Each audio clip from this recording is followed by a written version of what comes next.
gloomy days. I'm not sad or anything, but just gloomy. Wait, I need to look for word gloomy, see if it's really describing what I'm feeling right now.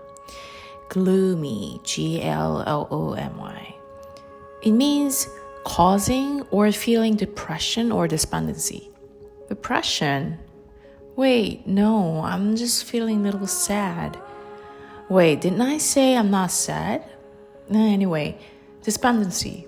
The dictionary says it's feeling hopeless and kind of extreme sadness.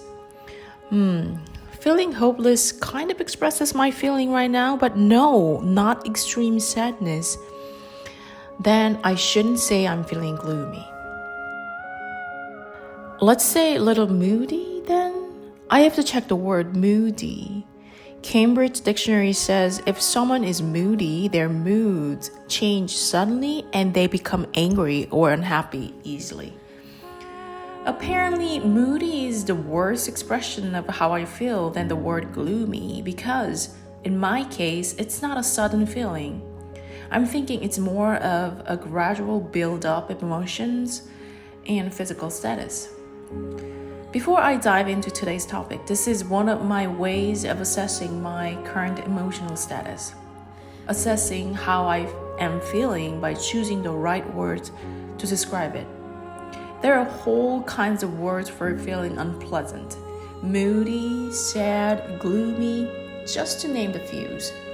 Sometimes this is why I like to use and read in English sometimes, because I don't 100% trust my ability in this language, so I try to look for it, finding a correct vocabulary or expressions, and in doing so, I get to know the word correctly, and many times, I'm surprised to know that how I don't know so much about such a simple word, and I feel like I'm rebuilding my own vocabulary list just for myself. And plus, it's a huge plus, you get to have some clarity in so much of uncertainties in your life. I've been extremely tired, both physically and emotionally. My baby girl turning 8 months old, and she's very needy and dependent on me. I guess it's because she and I most of the time in the weekdays, but I'm not really used to this kind of dependency. In Korea, I could easily get support to lessen the burden of dependency. It doesn't have to be actual help, but psychological help too. Few hours of meeting up chit-chat with friends or some play dates outside had a huge role. I've gotten many actual help from babysitters, my family, household cleaning aid, so I can get some basic human needs during those times. But here in foreign country, Italy, where I don't get to speak their language and my baby seems so young, I don't actively seeking out for help. Maybe I'll just wait for September 20th when she becomes 1 year old and can go to the nursery. But that seems too far away. I don't want to spend my 4 months being like this. So as I'm writing this, I will definitely get help for babysitting or house cleaning. I just need some help. The emotional tolls. Well, I got stolen my MacBook Pro laptop and iPad from our car because before I got to lock the car in the public parking lot, when someone got inside our car and took those. Well, that's done, so I don't want to talk more about it. It's done deal. Now it's May, so it's been 4 months since I came to Italy. Novelty gradually wears off. I've been amazed by everything I see. So different from Korea and the US I spent my teenager years. How beauty is saturated in this country everywhere. I felt like I never want to go back to the busy, fast-paced, crazy soul back then when I just came here and enjoyed all the, beauties. But as I get used to see those beautiful things over and over and over every day, I get to less appreciate the beauty and instead shift those attention to my problems. Now my problem seems bigger than ever. I don't have enough time, period. Raising 3 children, especially raising little baby, is draining my energy. I know.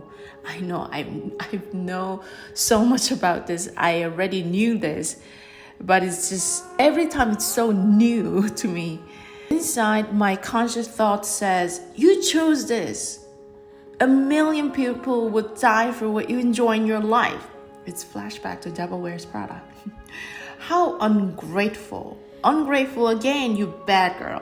This was how you were when you were living in a high-rise studio apartment in the Upper West Side of New York City. Blaming me again.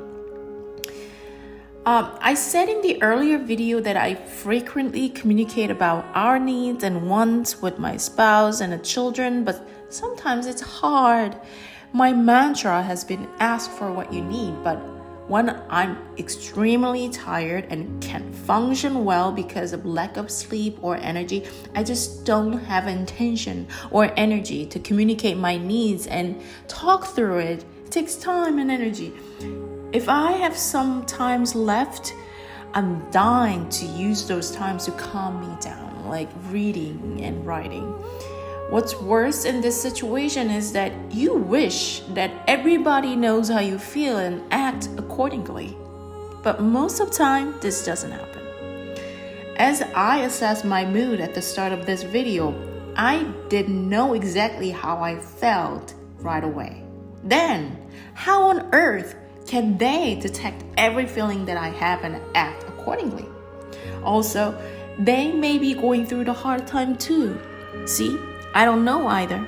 Maybe I don't want to know is more accurate expression. Maybe their hard time is worse than me, and I don't actively help them out right now. You can act like a wise mother and wife once you can take care of yourself. Now, I'm in no way of taken care of. I'm barely surviving. Even when I'm writing this, my eyes are half closed. But I have to share this. Putting myself before my family is not sin, rather it's the must. I need some boundaries. Extremely needy independent baby has to sleep in her bed, not my bed sharing, so from yesterday, she's sleeping in there. She cried time to time, but I can say she's getting used to it. And yesterday, I yelled in front of my family about my frustration currently that how I can live life if I do all the household works, taking care of baby and cooking and some works between those. But I did not blame anybody, okay? But I feel no regret. It felt good to show my frustration.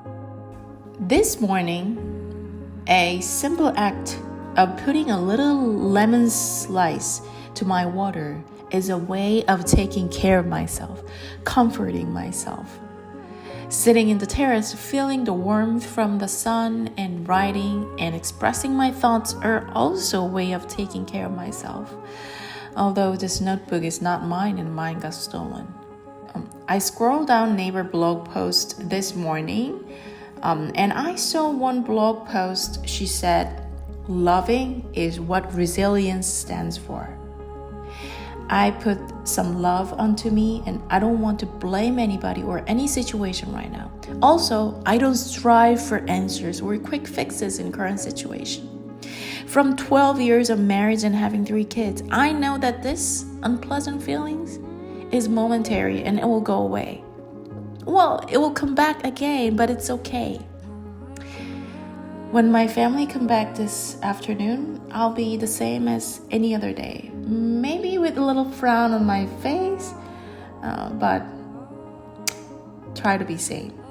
Because I love them and I love myself. I want to finish this video with some sentences from Why Fish Don't Exist. But the author talks about the grit from Angela Duckworth's book. Grit, a catchier word for persistence. Grit, the robotic plunging at extremely long-term objectives without positive feedback. Grit, the ability to bang one's head repeatedly against the wall. Why fish don't exist, page 101. The author said grit is actually humans' cocktail of many traits, but the most important trait is following: an ability to keep going after setbacks. To keep going in the face of no evidence that what you are striving for will ever work. Or as Duckworth puts it, maintaining effort and interest over years despite failure, adversity, and plateaus in progress. This may remind you of work, but it's actually about everything. Surviving, just living. As a mother, stay-home mother, working mother, single mom, single women and men, child-free couples, same. Bye. Keep going.